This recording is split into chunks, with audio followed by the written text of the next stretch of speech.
All right, here we go. Number 58.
Of the Real with Mel Highsmith.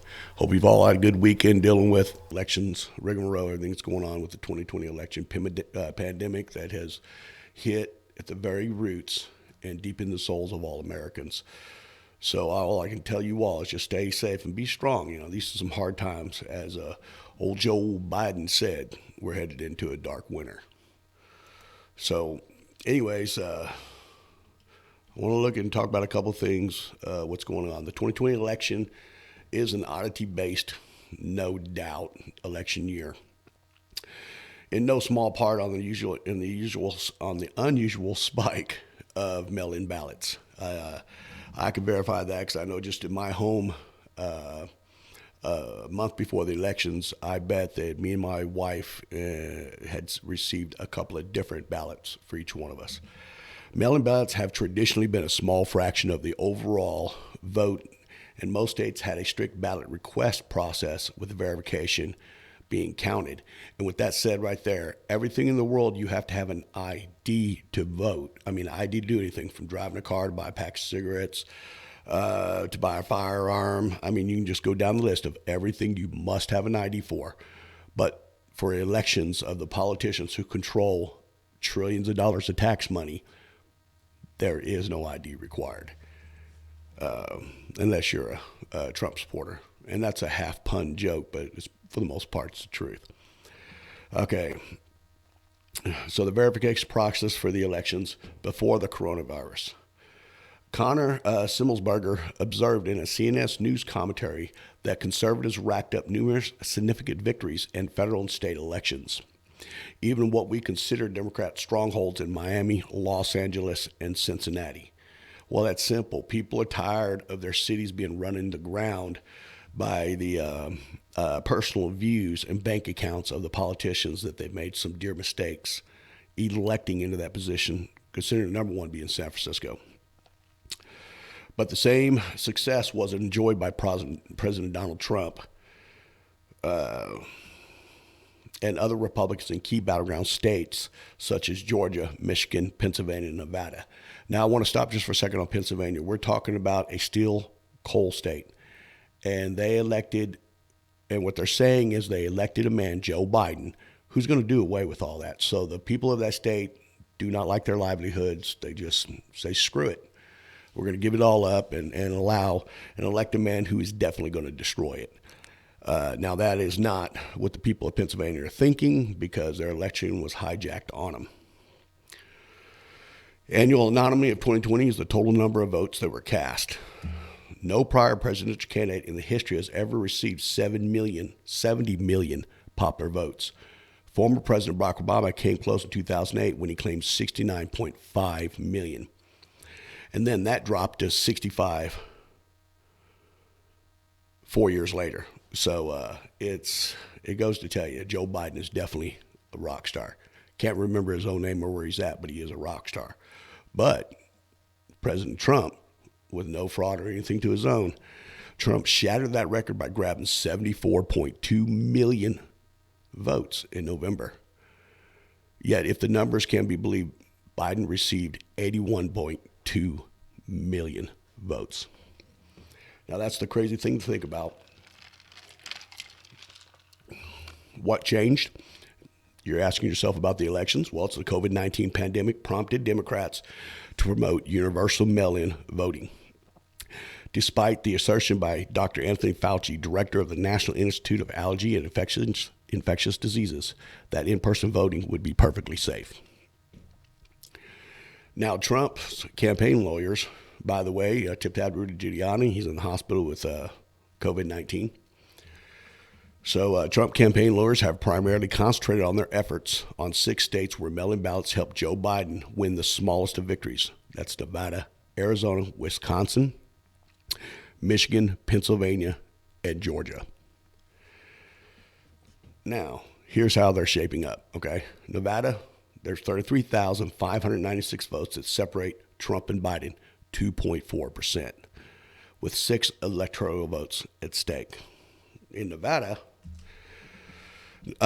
approved a plan in early August to mail in ballots to all registered voters without request. That included dead voters, voters who had moved, or voters who had otherwise became ineligible to vote. That's one of the big things that is universally wrong with mail-in votes, because if you send them out to every registered Democrat, well, there's thousands and thousands of people who die every single day around the world in every single country without the greatest pandemic known to man, the asteroid that everybody feared was the size of Mount Rushmore, and it actually was the size of a BB. So they sent all these ballots out, and it didn't matter who got them at the mailboxes. You know what I mean? If Joe Bicycle had died a year ago, somebody else moved into his rent house, well, the mail's still going there if no one stopped it, so they can just fill it out as they want. So in addition, live ballots for the taking reportedly piled up in common areas of apartment complexes. That is just absolutely crazy. Campaign lawyer Jesse Banal presented evidence Thursday that 1,506 votes came in from dead people. 42,284 double ballots were cast. About 20,000 voters voted without having a Nevada mailing address, and 2,468 voters had changed their addresses to another state. Judge James Russell dismissed the lawsuit, claiming lack of evidence. And just to let you know, Judge James Russell is a registered Democrat. In Arizona, 10,457 votes separate Trump and Biden, a 0.3%. 11 electoral votes were at stake. Unlike Nevada, Arizonians are required to request an absentee ballot in order to vote by mail. Arizona Republican Party Chairman Kelly Ward sought to reverse Biden's razor-thin victory under a state law that allows voters to dispute certified results if they suspect misconduct, illegal votes, or an inaccurate count.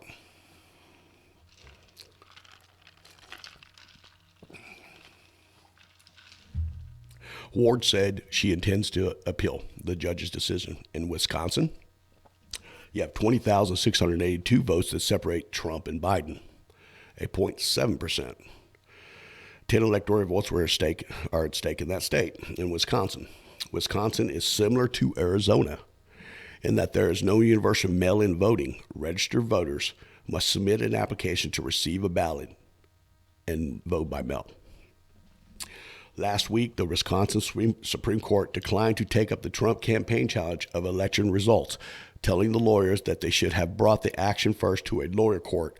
3 judges disagreed and wanted to hear the case.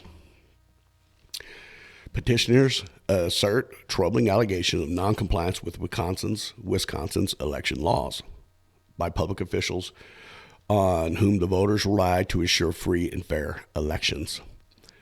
This was written by Justice Rebecca Bradley's dissent. The majority's failure to embrace its duty or even an impulse to decide this case risk perpetuating violations of the law by those that are entrusted to follow it. And that is 100% fact. The Democrats knew there was just no way they were going to be able to win an election. They knew it. They've done some scorched earth policy for the last 4 years. An entire DNC and the media attacking one man ruthlessly and nonstop. All the while they're backing a man who seems to have a problem with people's hair. So in Michigan, 154,188 votes separate Trump and Biden, or a 2.8% difference, with 16 electoral votes at stake.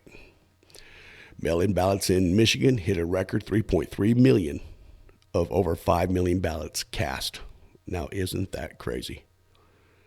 I'm willing to say if you would have took these shady mail-in ballots and take them out, Trump would have trounced Biden by at least 50 million votes. And that's no joke. There's no one's going to convince me or a lot of other people that Joe Biden is the man with a plan. So come on, man. Let's hope these court proceedings work out. Because much of Trump's recount focus has been on the softwares used in elections. The Dominion software, which, by the way, if I'm correct to say this, without looking at it again, Venezuela used that too, Dominion software. Look at it now. A wasteland. This past week, Trump campaign had cause to celebrate when a Michigan judge ordered a forensic examination of 22 Dominion voting tabulation machines in Antrim County, where election officials first noticed that thousands of votes intended for the president went to Biden. Trump attorney Rudy Giuliani believed it was a big win for honest elections.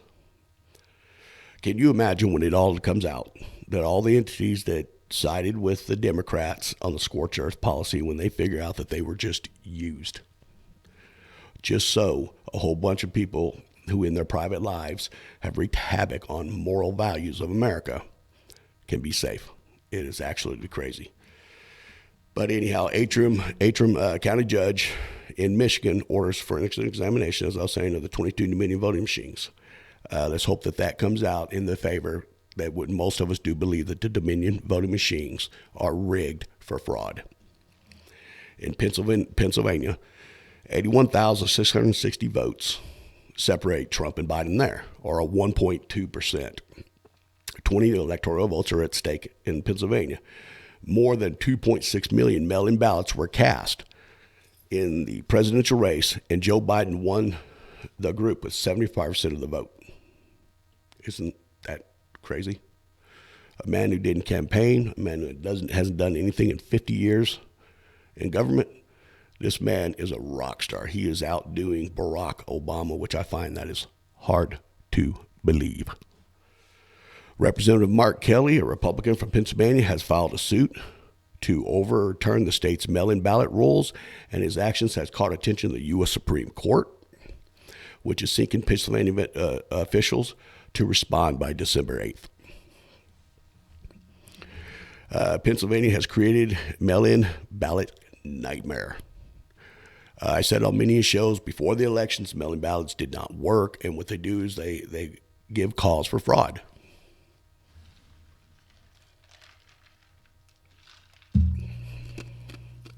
Sorry, got a dry mouth. Give me some more. The court admitted that the order violated the state's constitution, but said that the COVID outbreak necessitated, the rules to be changed.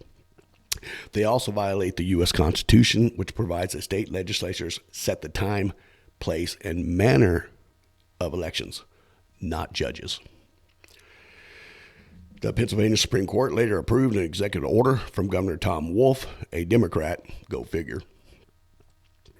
I just want to stop and interlude right there. Try to figure out how a state like Pennsylvania,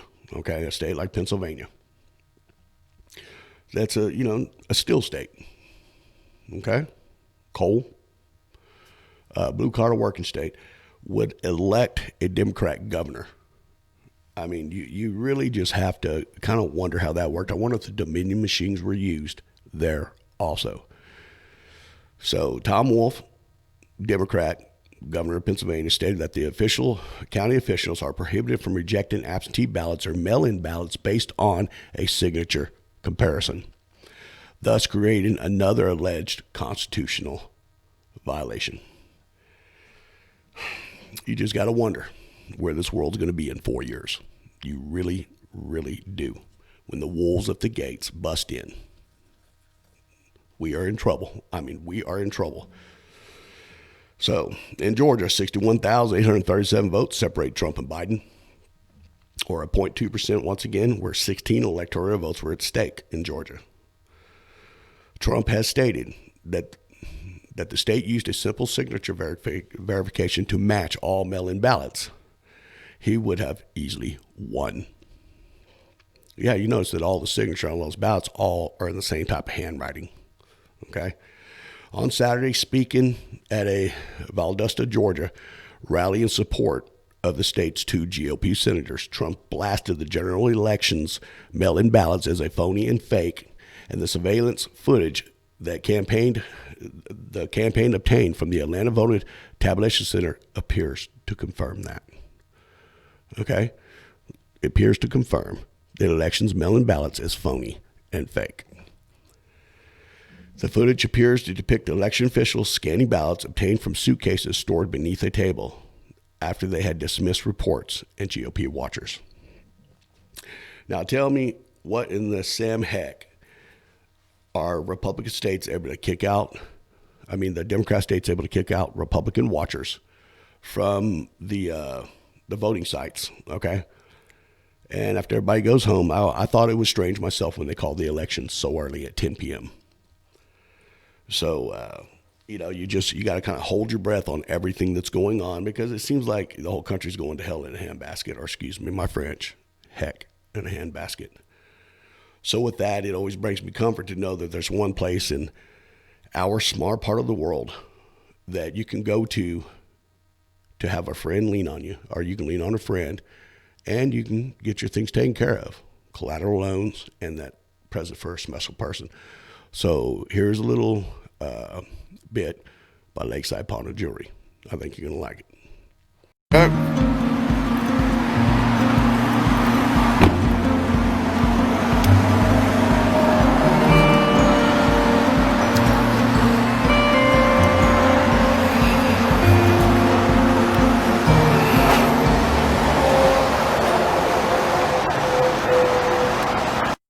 Lakeside Pawn, how may I help you? Hi, I would like to get a loan on my husband's wedding ring. Oh, absolutely. Let me see what I can do. I've never done this before. Ma'am, I'm a little nervous. don't be nervous, ma'am. Do you know the difference between a bank and a pawn shop? Is with a pawn loan, you actually get your down payment back. That's the benefit of the whole system. So don't worry, we have your back here at Lakeside Pawn. How you doing? Mel Highsmith here. The last 25 years, Lakeside Pawn and Jewelry has taken care of all the falls in the surrounding hill country. So whether you need that hard loan or you need that special something, a special someone in your life, come on down to 2001 North Highway 281, Marble Falls, Texas, 830-693-5626.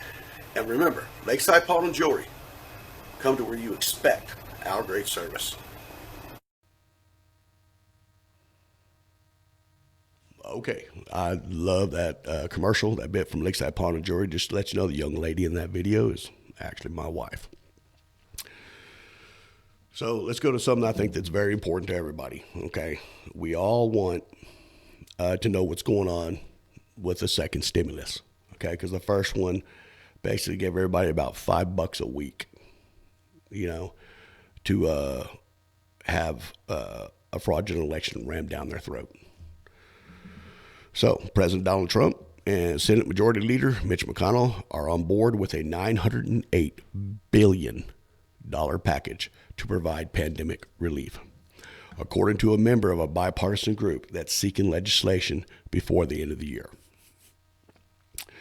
President Trump has indicated that he would sign a $908 billion package. There's only one $908 billion package out there, and it's ours, said Senator Bill Cassidy, a Republican from Louisiana, which he had made that statement on Fox News last night.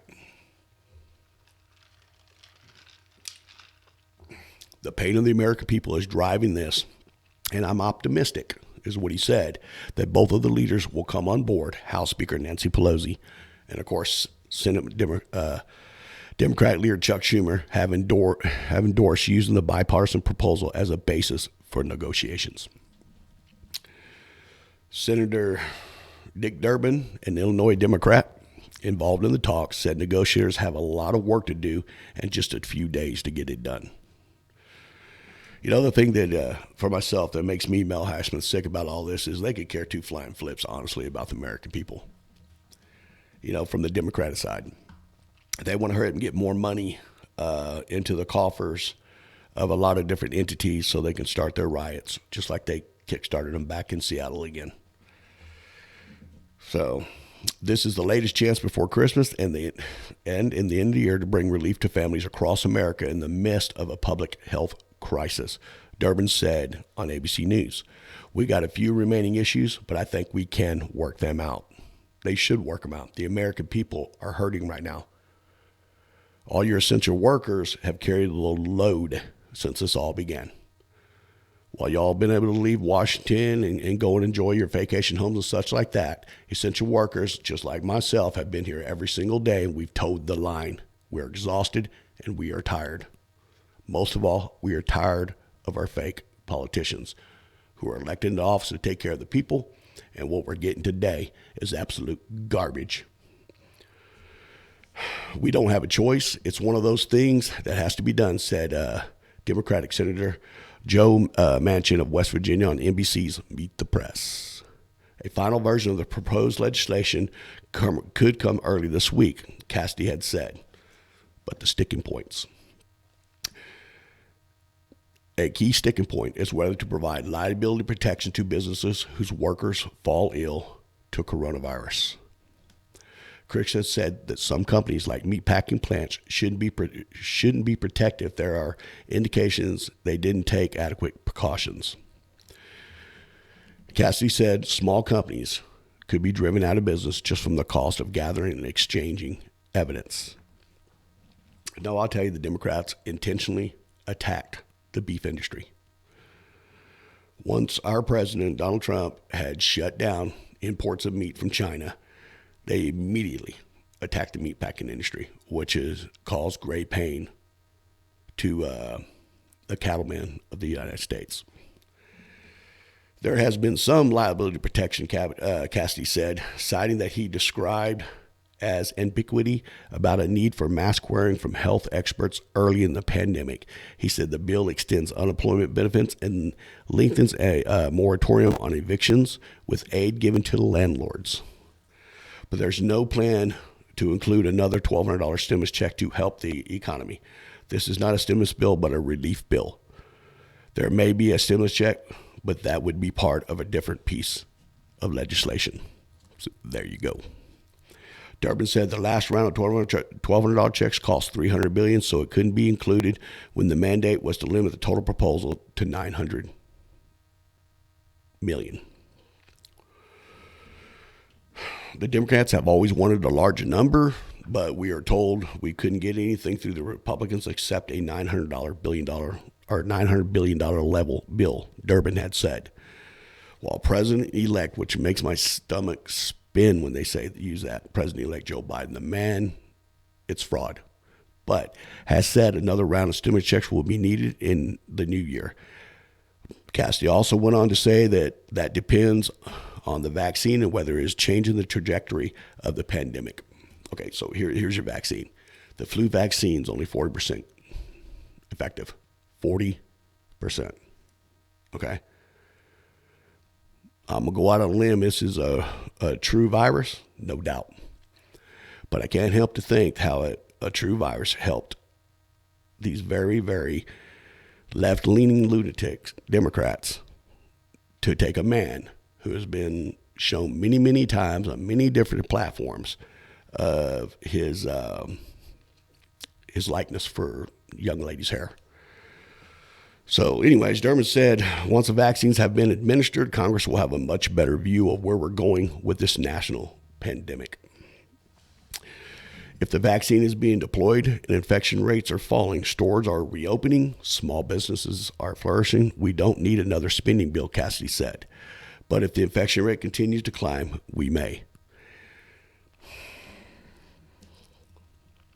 I've talked to a lot of different people. A lot of people said that they were sick last year. And information is coming out that, guess what? People tested by the CDC from August, September, and October of last year on through December were showing up positive for the coronavirus antibody. So that's the amazing thing. It was already here. The Democrats knew it. And now they got the media, who everybody's been put in place with the media, okay? Now they got the media churning it where it scared the living hell out of all Americans, including a lot of people in my own family. So, I'll just say it once again. The Democrats saying if the vaccine is being deployed, infection rates are falling, stores are reopening, small businesses are flourishing. By the way, small businesses can't flourish under Democratic regulations. We won't need another spending bill, Cassidy said once again, but if the infection rates continue to climb, we may. So that's just the wildest thing that you can even think about or talk about. So anyways, I want to bring up a local business in my area owned by Zach Hood. Okay, they have 2 store locations, one in Marble Falls, Texas, and one in Kingsland, Texas. That would be Hood's Games and Things at 1840 Highway 281 here in Marble Falls. You can reach them by dialing 325-956-9286. Comics, cards, Magic the Gathering, tabletop, and video games. Now, I have been in the store on numerous occasions, and it's like literally walking back into the 80s. All the games you can imagine are all there. So it's a wild, wild place to go.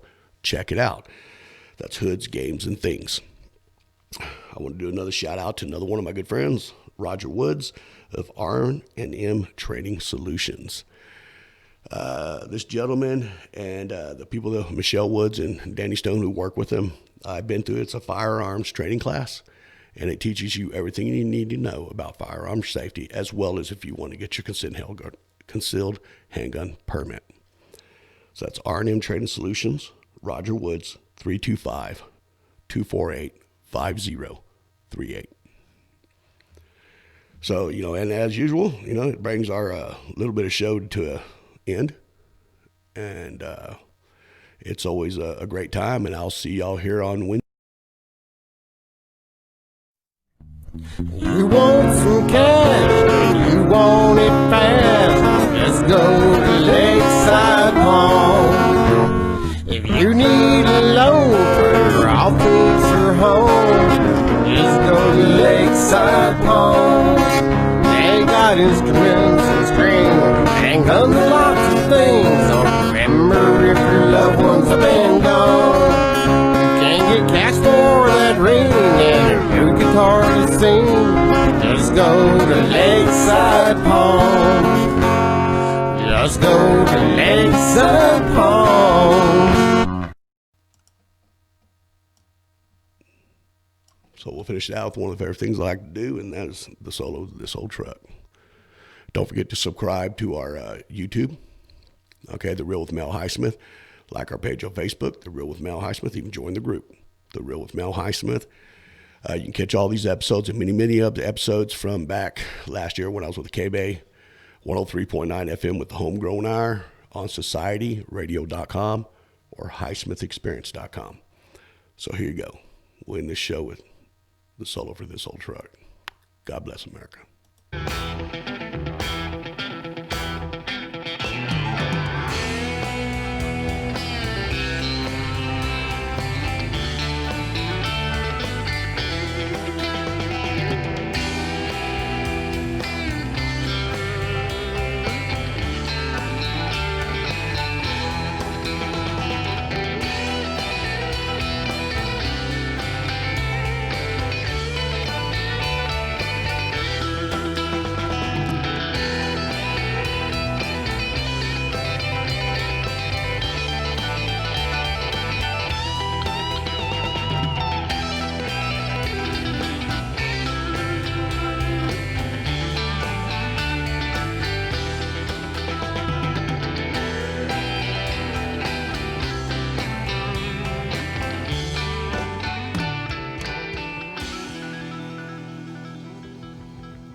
That little solo was done by Bill Highsmith of my family band, the Highsmiths. We'll see you Wednesday, episode 57 of The Real.